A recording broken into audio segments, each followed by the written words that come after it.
In a quiet town, far from the noise of the world, lived a young woman named Sandra. Her house was old, and her days were filled with hard work and silence. At just 23, Sandra looked much older. Her hands were rough from scrubbing, and her back ached from carrying heavy loads. Life had not been kind. But the hardest day of all was when her mother died. After that, everything changed. Her father, once full of laughter, turned cold. He drank too much and blamed Sandra for their struggles. Then came Irene, the stepmother, sharp-tongued and cruel. "Lazy girl. Sweep this place now. Even orphans are better than you." Sandra got used to the insults. She didn't cry anymore. She worked all day, washing, fetching water, sleeping on the floor with only a worn wrapper for warmth.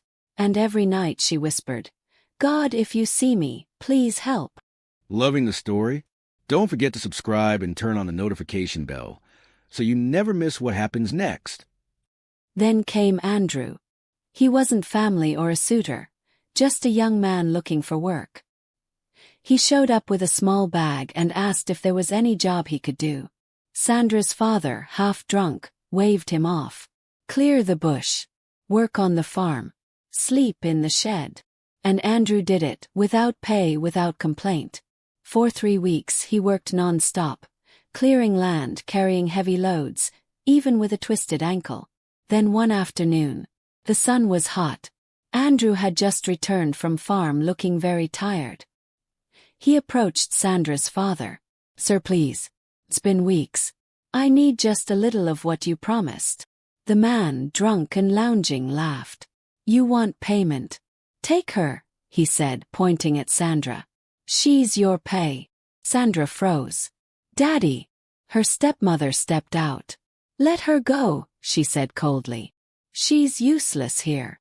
Andrew looked at Sandra, worn out, silent, holding her broom like a shield.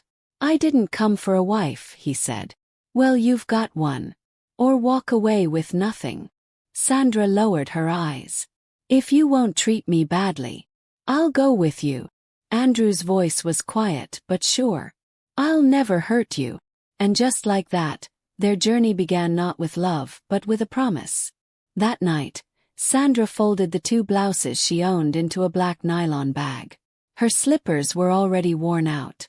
No one hugged her. No one told her goodbye.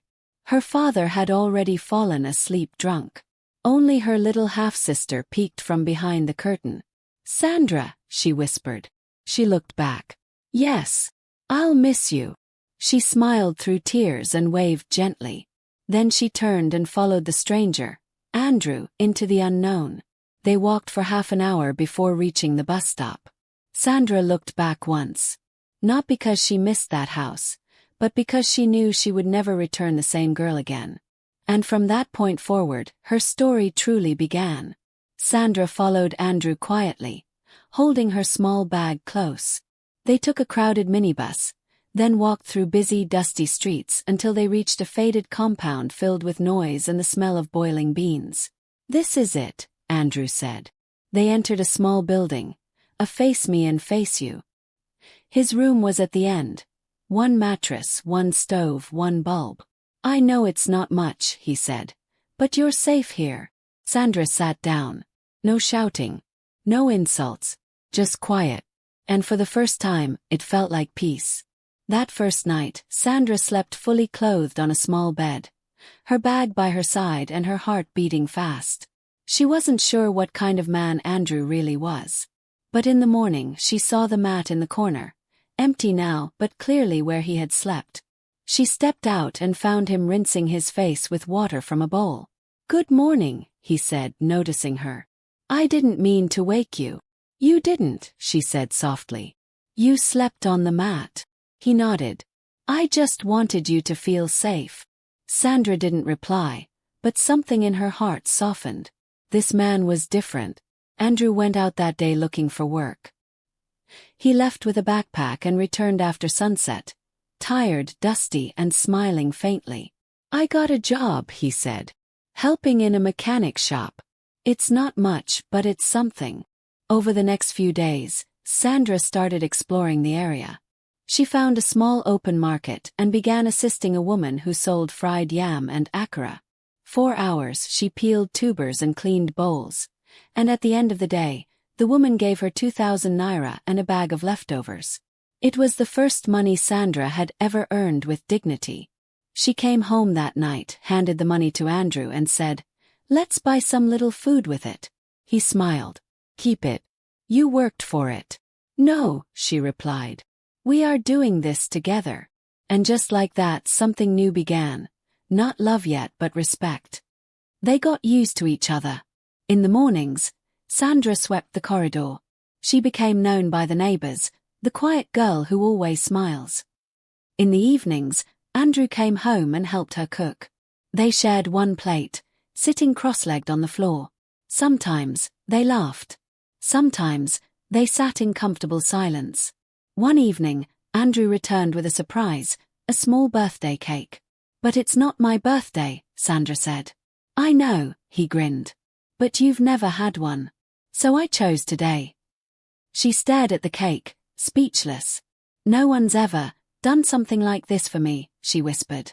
"You deserve more," he replied. "And someday, you'll have it." She looked at him then, truly looked, and for the first time, she saw a future in his eyes. Not riches. Not promises. Just peace. And peace was worth more than gold. Things were still hard, but getting better. Sandra and Andrew had built something, not with money, but with trust. They didn't have furniture, but they had routines. Shared laughter over shared meals. Conversations while washing plates. Plans made with a chalk and cracked wall. It wasn't a palace, but it was peaceful. Then one evening, a man pulled up in a shiny car just as Andrew was locking up at the workshop. Tall, confident, and dressed head to toe in designer clothes. His name was Maxwell. "Andrew. I almost didn't recognize you," he called out, stepping from the car like a celebrity. They hugged warmly. "It's been 4 years?" Maxwell asked. Andrew smiled. "More like 5. Maxwell laughed and clapped him on the back. "Man, people said you disappeared. You didn't even show up for Tola's wedding." Andrew shrugged. "Life happened." "Well, I'm glad to see you again," Maxwell said, still grinning. "So, where are you staying now?" "Not far," Andrew replied. "I live nearby, with my wife." "Wife?" Maxwell raised a brow. "Wow! I've got to meet her." He came to their house the next day, carrying bottled wine and a pack of pastries. Sandra, confused but polite, welcomed him. He complimented the food, the setup, even the curtains. He laughed loudly and called Andrew my guy like they were still in university. But from the corner of her eye, Sandra saw something else, how Maxwell stared a little too long. How his eyes followed her when she got up to fetch water. She told Andrew that night. "He kept staring at me." Andrew paused. "He's just dramatic. That's how he is." Sandra nodded, but her spirit wasn't at peace. Maxwell kept coming, at first with business advice, then with offers. "You guys are struggling," he said one day, just Sandra and him in the room while Andrew was at work. "But you, Sandra, you're not meant for this kind of life." She didn't respond. He leaned closer. "You could be in a better apartment, with your own shop. With me, you won't be frying akara on the street. I can take care of you." Sandra stood up instantly. "I'm a married woman." He shrugged. "To a man who sleeps on the mat and works 12 hours a day just to afford tomatoes. You're better than this. Think about it." She stared at him, not with fear, but fire. "I have thought about it," she said. "And I would rather live in a room with peace than in a mansion built on betrayal." Then she opened the door. "Please leave." That evening, Sandra told Andrew everything. At first, he was silent. Then he clenched his jaw. "I trusted him," Andrew said quietly. "We were like brothers once." Sandra touched his hand. "I told you because I choose us, not convenience, not shortcuts." Andrew looked at her, overwhelmed. "You don't know what that means to me." She smiled. "You chose me when I had nothing. I'm just returning the favor." A few days later, Maxwell returned, this time in a new car. He met Andrew outside and said boldly, "Sandra's too fine for this suffering life, bro. Let her come with me. I'll pay you." Andrew didn't say a word. He simply turned and walked inside. Maxwell scoffed. "That's why you're still broke." Andrew paused at the door. "Maybe. But I sleep with peace. Can you say the same?" He shut the door, gently. And that was the last they saw of Maxwell. But Sandra didn't forget. Not the way her husband listened without shouting. Not the way he believed her without proof. Not the way he respected her decision instead of blaming her for being approached. She looked at him one night while he worked on a broken fan, shirtless and sweating, and whispered to herself, "This man, this is who love looks like." Weeks passed. Life returned to its quiet rhythm. The days were still hot, the meals still humble, but the home was full of peace. Andrew kept working at the mechanic shop. He was always the first to arrive and the last to leave. Though he earned little, his attitude caught attention. He didn't complain. He didn't cut corners. He didn't gossip. And one ordinary afternoon, when he thought the day was already over, everything changed. It was around 5 p.m. when an expensive SUV was pushed into the garage yard, steam rising from under the bonnet. The staff murmured. Most of them avoided it, scared of touching a rich man's car without proper tools. Andrew walked forward and looked under the hood. The engine fan belt had snapped, but that wasn't the only issue. There was a deeper fault in the wiring. "Can I try something?" Andrew asked the man in the driver's seat. The owner, an older gentleman in his late 60s with a sharp voice and gold-rimmed glasses, hesitated. "Are you sure?" Andrew nodded. "If I mess it up, I'll take full responsibility." The man nodded. "Fine." Within 30 minutes, Andrew had not only fixed the problem, he'd diagnosed 3 others the man didn't know about. "You've got a gift," the man said, stepping out. Andrew smiled, hands covered in grease. "I just love solving problems." "What's your name?" "Andrew." "I'm Mr. Thomas. I run a transport company. I could use someone like you." Andrew thought he was joking. But the next morning, he received a call. Job offer. Double his current pay. Full training. Company accommodation. Growth opportunities. He didn't scream. He didn't shout. He just knelt on the bare floor of his room and whispered, "Thank you, God." Finally. That evening, Sandra returned from her soap delivery run and found him sitting by the door, unusually quiet. "You're home early," she said. He looked up slowly. "I got an offer," he said. "A real one." Sandra blinked. "What kind of offer?" He smiled. "I'm being hired as a senior technician in a transport company. And they're offering a staff apartment." He gasped. "You're serious?" Andrew nodded. She dropped her bag and threw her arms around him. "I told you," she whispered. "I told you your time would come." And just like that, a new door opened. Within 2 weeks, they moved into a modest 2-bedroom flat provided by the company. Real mattress, ceiling fan, a kitchen with cabinets. Sandra stood in the middle of the living room and spun around slowly. "Is this real?" she whispered. Andrew stood behind her. "As real as you."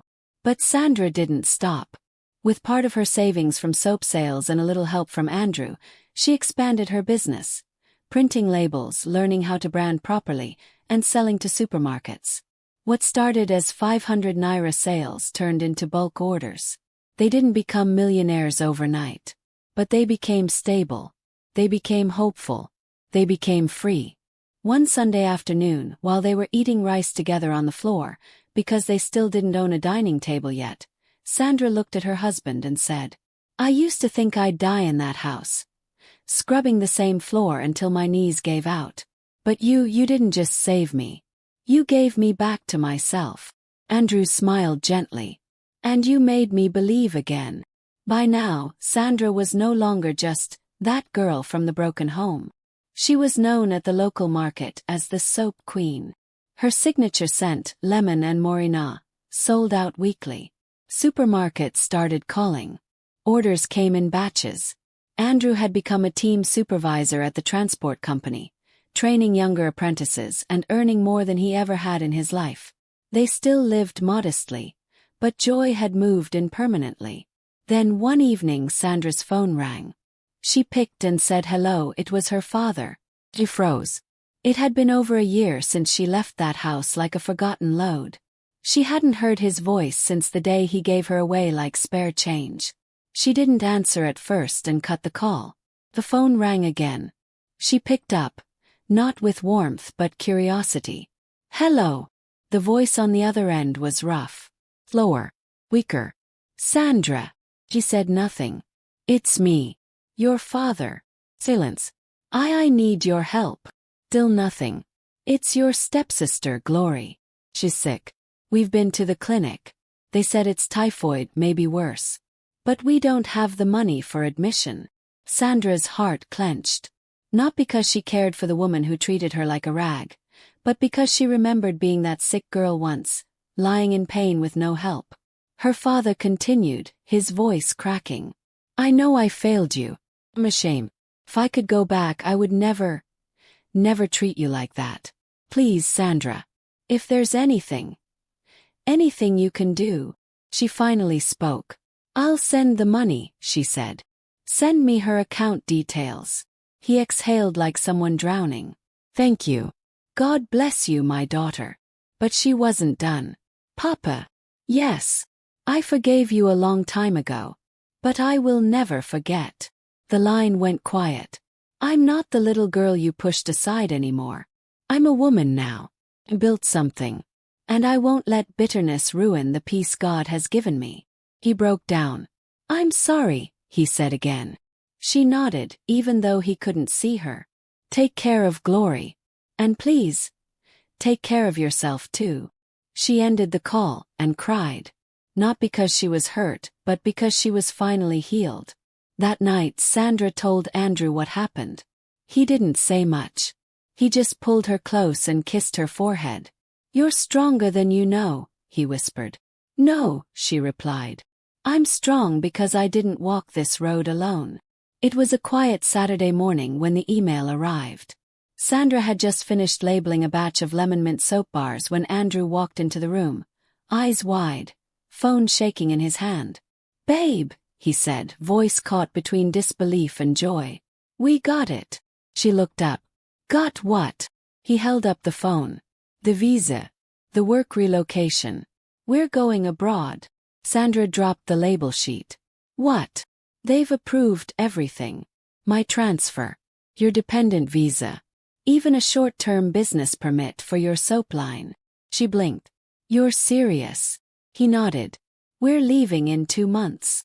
She stood frozen until tears spilled from her eyes. Not tears of fear. Tears of arrival. 2 months later they stood at the airport, both dressed simply, but radiating something bigger than fashion could ever capture. Dignity. They passed through immigration holding hands like partners ready for battle and beauty. As the plane lifted, Sandra looked out the window, down at the land that broke her, shaped her, and now released her. Andrew leaned close. What are you thinking about? She turned to him and smiled. I was thrown away, and you found me. No, he replied, brushing a strand of hair behind her ear. You found yourself. I just witnessed it. She placed her head on his shoulder.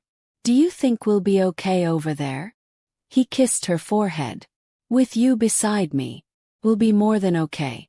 We'll build a new story. And somewhere, 30,000 feet above the world that once rejected her, Sandra finally exhaled the pain of the past. No longer a castaway. No longer a servant. No longer unwanted. Just a woman in love. On her way to the next chapter. Thank you for watching. If Sandra's story touched your heart, don't forget to like, comment, and subscribe. More powerful stories are on the way, and trust me, you won't want to miss them. See you in the next one.